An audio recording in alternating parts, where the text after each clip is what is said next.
Bonjour à toutes et à tous, bienvenue dans ce nouveau numéro du Dictionnaire digital. Aujourd'hui, nouvel épisode sur l'intelligence artificielle, mais cette fois-ci sous le prisme des entreprises, de l'optimisation des services des entreprises grâce à l'IA. Pour en parler, nous recevons Jawed Maaloum, CEO et fondateur de ML Networks. Merci si Jawed d'avoir accepté notre invitation. Merci à vous pour l'invitation.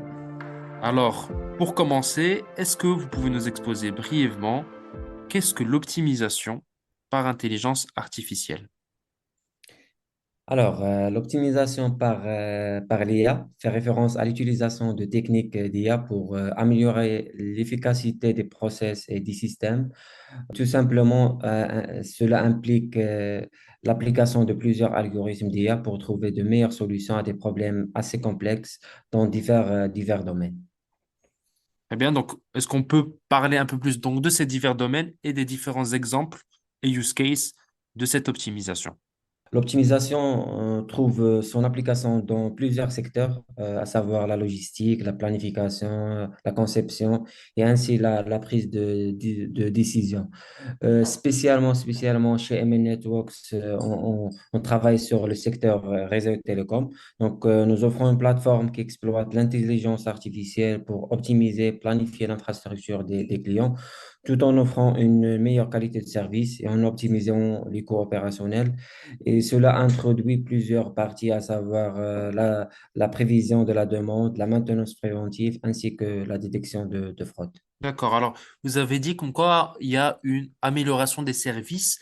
Est-ce que vous pouvez nous donner plus de détails? Comment vraiment l'intelligence artificielle va venir aider, va venir suppléer et donner, on va dire, plus de matière aux décideurs?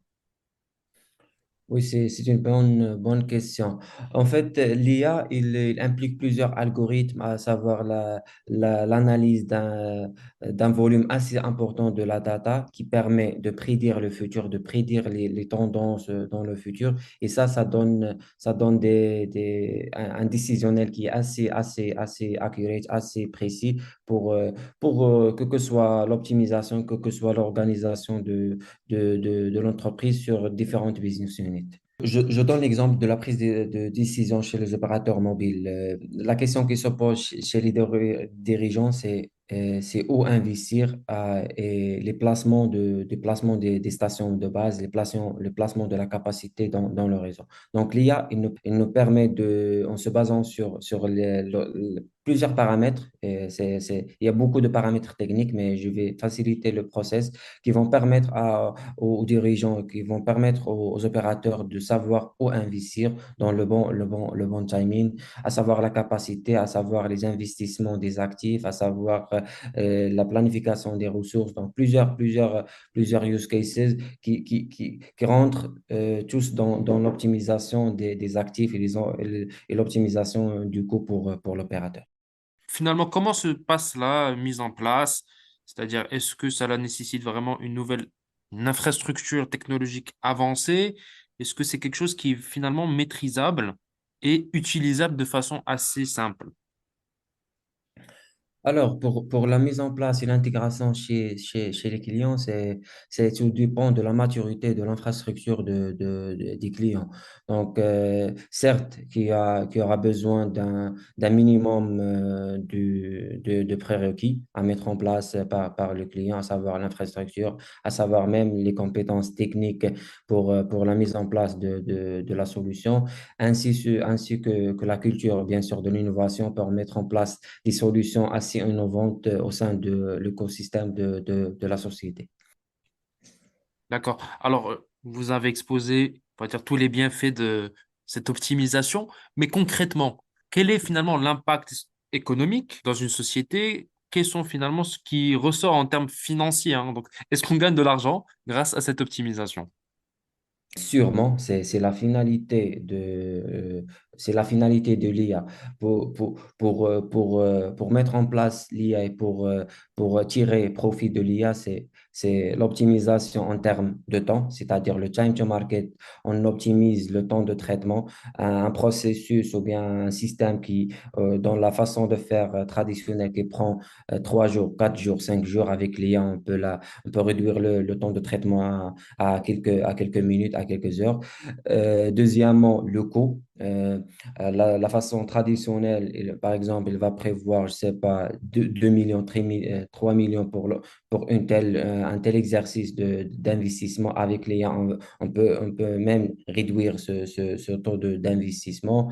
Le coût opérationnel, c'est-à-dire l'opération qui est liée à la consommation énergétique, à l'utilisation de ressources. Donc, vraiment, il y a un impact direct sur l'écosystème de l'entreprise.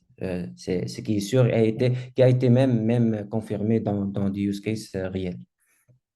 Pour revenir un peu plus en détail sur le Maroc, est-ce que vous pouvez nous parler de votre expérience et aussi donc de l'état de l'écosystème marocain vis-à-vis de ces optimisations par IA? Est-ce que les entreprises sont prêtes à intégrer ces solutions en termes, on va dire, de culture, en termes de frilosité? Est-ce que vous avez senti une certaine résistance vis-à-vis de cette nouvelle solution au Maroc?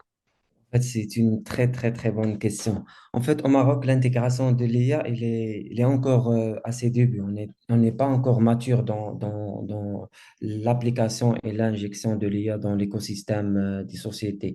Mais ce que je vois récemment, il y a un intérêt qui se présente pour l'application de l'IA. Il faut juste l'ouverture pour l'innovation, pour les startups, pour mettre en valeur leurs produits et même les tester. Donc, l'IA, c'est vraiment un système qui est évolutif, il doit se connecter au écosystème de la société pour vraiment montrer la valeur ajoutée de la totalité de la solution, c'est-à-dire la data du client plus la valeur ajoutée fournie par les sociétés qui donnent des solutions de l'IA. Merci beaucoup, Sijawad, pour tous vos éclairages. Merci à vous, merci. Merci à toutes et à tous d'avoir suivi ce nouvel épisode du Dictionnaire digital. À bientôt.